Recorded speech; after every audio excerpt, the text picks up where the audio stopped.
और लखनऊ में CM Yogi Adityanath CBG यानी कि कॉम्प्रेस्ड बायोगैस प्लांट को लेकर प्रेस कॉन्फ्रेंस करेंगे और सीएम योगी आदित्यनाथ सुबह 9:45 पर सीएम योगी प्रेस कॉन्फ्रेंस करेंगे। केंद्रीय पेट्रोलियम प्राकृतिक गैस मंत्री हरदीप पुरी भी प्रेस कॉन्फ्रेंस में उनके साथ में मौजूद रहेंगे। तो आपको बता दें कि कॉम्प्रेस्ड बायोगैस संयंत्र बदायूं में स्थापित होना है। आज एक बड़ी सौगात मुख्यमंत्री योगी आदित्यनाथ देंगे, लेकिन उससे पहले एक प्रेस कॉन्फ्रेंस करेंगे, जानकारी भी देंगे और मीडिया से बातचीत करेंगे, जहां उनके साथ में केंद्रीय मंत्री भी मौजूद रहेंगे। तो सुबह 9:45 पर यानी कि कुछ ही देर बाद ये प्रेस कॉन्फ्रेंस होनी है, जिसमें केंद्रीय मंत्री हरदीप पुरी भी मौजूद रहेंगे।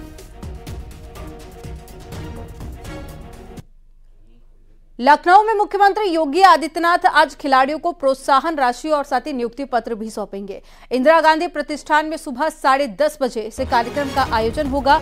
सीएम योगी के साथ में केंद्रीय खेल मंत्री अनुराग ठाकुर भी मौजूद रहेंगे। इसके अलावा सरकार गोल्ड मेडल, रजत और साथ ही कांस्य पदक विजेता खिलाड़ियों को पुलिस उपाधीक्षक, जिला युवा कल्याण अधिकारी और साथ ही यात्री मालकर अधिकारी के रूप में नियुक्ति पत्र भी देगी। और ये वो खिलाड़ी हैं जिन्होंने 2022 में हुए 9वें एशियाई खेल, 4थे पैरा एशियाई खेल और 2022 में 37वें राष्ट्रीय खेल 2023 में पदक जीते थे। और 189 खिलाड़ियों को 62 करोड़ की प्रोत्साहन राशि देगी सरकार। एशियाई खेल में गोल्ड मेडल वालों को 3 करोड़ रुपए और पैरा एशियाई खेल में गोल्ड मेडल वालों को 3 करोड़ और साथ ही राष्ट्रीय खेल में गोल्ड पाने वालों को 6 लाख रुपए सरकार देगी।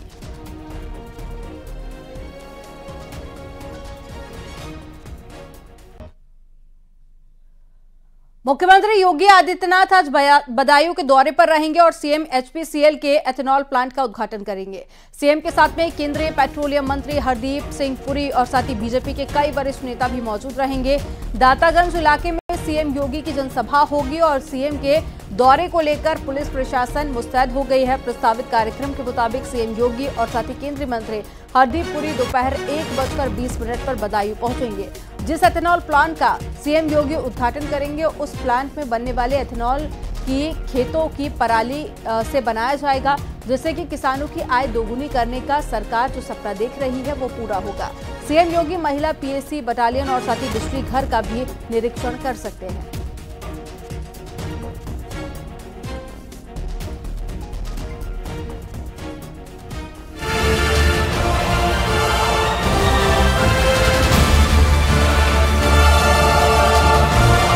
ज्ञानवापी में 32 चिन्ह जो है श्री विश्वनाथ भगवान के हैं और उसी के आधार पर हम लोगों में एक प्रसन्नता की लहर दौड़ी है। विश्वनाथ का दावा तो हमारा था, है और रहेगा, क्योंकि काशी है विश्वनाथ की भाई।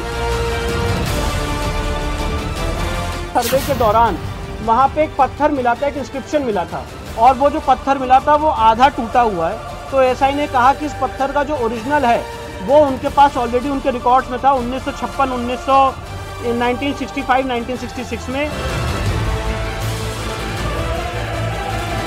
कोई भी फोटो, जितनी फोटोग्राफ पिछली बार कमीशन की कार्रवाई मिली है वही फोटोग्राफ इसमें भी, सिवाय इसके कि उसमें नाप नहीं थी, इसमें उन्हें नाप ली।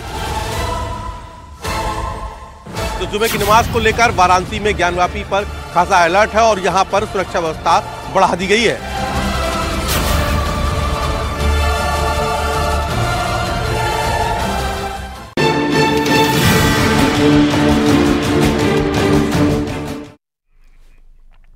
और अब खबर ज्ञानवापी से है, जहां पर श्रृंगार गौरी केस में सर्वे रिपोर्ट में कई बड़े खुलासे हुए हैं। ज्ञानवापी मामले में एएसआई सर्वे की रिपोर्ट सामने आई है, जिसमें मंदिर होने के कई साक्ष्य मिले हैं। हिंदू पक्ष के वकील विष्णु शंकर जैन को 839 पेज की रिपोर्ट की कॉपी मिली है। रिपोर्ट में बताया गया है कि ज्ञानवापी में क्या था। दरअसल सर्वे रिपोर्ट में जो कुछ भी मस्जिद के अंदर मिला है वो इशारा करता है कि वहां पहले एक हिंदू मंदिर था और इसे तोड़कर मंदिर के ही बेस स्ट्रक्चर के ऊपर नया ढांचा खड़ा किया गया। साफ है कि हिंदू पक्ष का दावा अब और भी ज्यादा मजबूत हो गया है।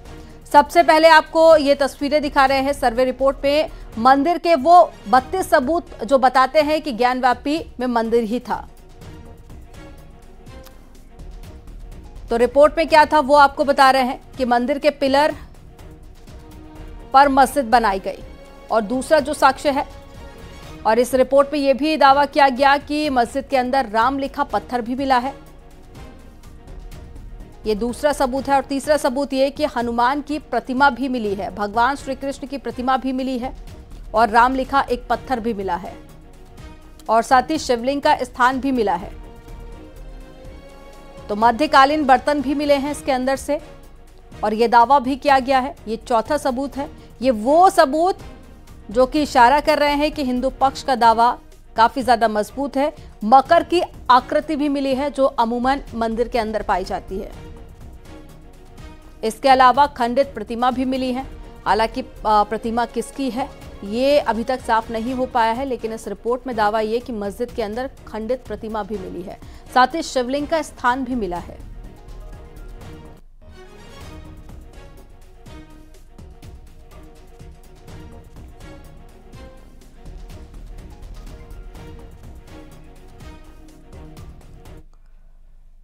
सर्वे रिपोर्ट मिलने के बाद में हिंदू और मुस्लिम पक्ष दोनों के वकीलों की क्या प्रतिक्रिया आई, ये आपको सुनाते हैं।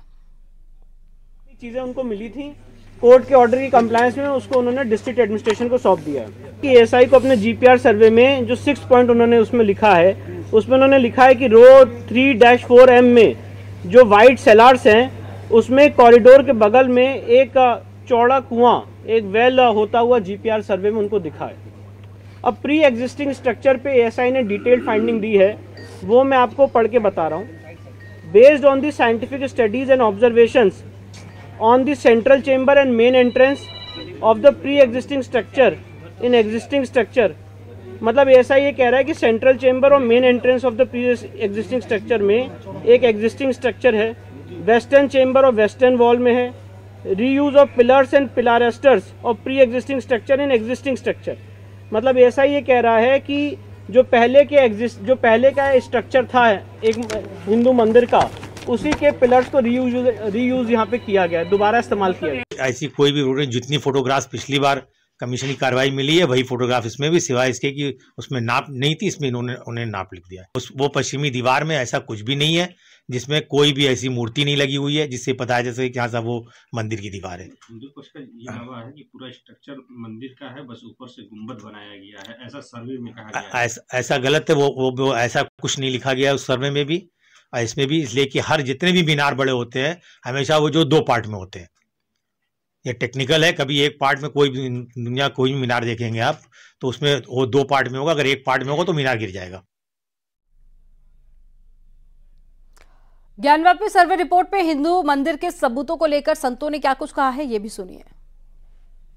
स्वयं स्पष्ट हो गया है कि ये मस्जिद नहीं है, ये मंदिर है और मंदिर का अवशेष मिला, मंदिर की साक्ष्य मिले, इसलिए उसको हिंदुओं को दे देना चाहिए और इसमें किसी प्रकार का विवाद नहीं। कोर्ट स्वयं आदेश दे कि ये हिंदू पक्ष का है जो कि मंदिर है और सारे साक्ष्य मंदिर के पक्ष मिले हैं, इसलिए इसको हिंदुओं को दिया जाए, उनमें पूजा पाठ शुरू करें। मंदिर की जो भगवान शिव का वो मंदिर है और पहले रहा, वो भगवान शिव की प्रतिमा स्थापित की जाए और पूजा पाठ हिंदू के पक्ष में हो, ऐसा आदेश कोर्ट को दे देना चाहिए। यहाँ पर जो कल सर्वे का जो रिपोर्ट आया है, उस सर्वे के रिपोर्ट में जिस प्रकार से सनातन को दबाने का प्रयास हुआ, सनातन को छुपाने का प्रयास हुआ, सनातन को मिटाने का प्रयास हुआ, उस सर्वे में उजागर हो गया। फिर भी सनातनी दिल पर पत्थर रखकर संविधान के सहारे और कलम के ताकत के बल पर बाबा साहब भीमराव अंबेडकर द्वारा रचित संविधान का सम्मान करते हुए हम लड़ाई लड़ रहे हैं और मैं उम्मीद करता हूं उस लड़ाई को भी हम जीतेंगे, वहां पर भी मंदिर का निर्माण होगा। लेकिन आपके चैनल के माध्यम से अभी भी मैं निवेदन करता हूं, कहा के लिए, मथुरा जी के लिए आह्वान करता हूं सभी मुस्लिम कौम के भाइयों से, हिंदू भाइयों से, एक मंच पर आइए, बैठिए, लड़ाई खत्म करो, बैठकर वार्ता करो और विषय को हल करो। गाजियाबाद में पुलिस की बदमाशों के साथ में मुठभेड़ हो गई। मुठभेड़ में एक बदमाश की गोली लगने से वो घायल हो गया। घायल बदमाश को अस्पताल में भर्ती कराया गया। दूसरा बदमाश मौके से फरार हो गया। बदमाश के कब्जे से तमंचा, बाइक और साथ ही मोबाइल भी बरामद किया गया। मुठभेड़ थाना लिंक रोड क्षेत्र में हुई है।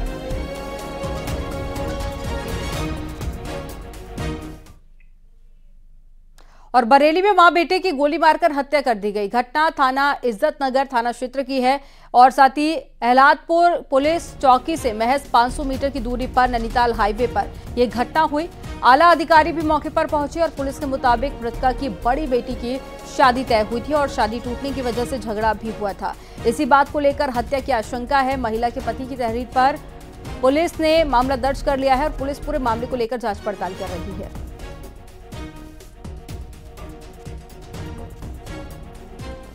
डोहरा गोटिया गांव की एक महिला जिसकी उम्र लगभग 40 वर्ष है और उसके बेटे जिसकी उम्र लगभग 23 वर्ष है उनके रूप में हुई है। शव को बरामद करके पंचायतनामा की कार्रवाई के पश्चात पोस्टमार्टम के लिए भिजवा दिया गया है। मृतका के पति द्वारा प्राप्त तहरीर के आधार पर मुकदमा पंजीकृत किया जा रहा है। मृतका के पति द्वारा